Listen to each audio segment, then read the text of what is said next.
اکوڑا خٹک کے دارالعلوم حقانیہ میں خودکش حملے کے بارے میں معروف عالم دین اور جامعہ کے نائب محتمم مولانا حامد الحق سمیت کئی افراد شہید ہو گئے، کئی افراد زخمی بھی ہوئے۔ سیکیورٹی ذرائع نے کہا ہے کہ دارالعلوم حقانیہ میں خودکش حملہ فتنہ الخوارج اور ان کے سرپرستوں کی مذموم کارروائی ہے۔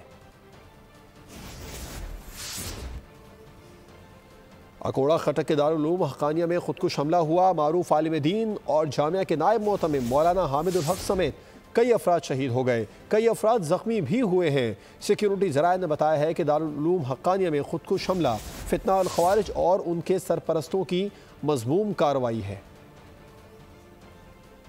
اکوڑا خٹک میں دہشت گردی کا واقعہ، دارالعلوم حقانیہ کی مسجد میں نماز جمعہ کے بعد خودکش دھماکہ کیا گیا، جس سے جامعہ کے نائب محتمم مولانا حامد الحق سمیت متعدد افراد شہید ہو گئے، بہت سے نمازی زخمی بھی ہوئے۔ سیکیورٹی ذرائع نے بتایا کہ اطلاعات کے مطابق خودکش حملہ فتنہ الخوارج کے دہشت گردوں نے کیا۔ خودکش حملے کا ہدف مولانا حامد الحق حقانی تھے۔ مولانا حامد الحق حقانی نے گزشتہ ماہ رابطہ عالم اسلامی کے تحت ہونے والی کانفرنس میں خواتین کی تعلیم کے حوالے سے واضح اور دو ٹوک موقف اختیار کیا تھا۔ خواتین کو تعلیم حاصل کرنے سے روکنے کو خلاف اسلام قرار دیا تھا۔ اس بیانیے پر مولانا حامد الحق کو دھمکیاں بھی دی گئی تھیں۔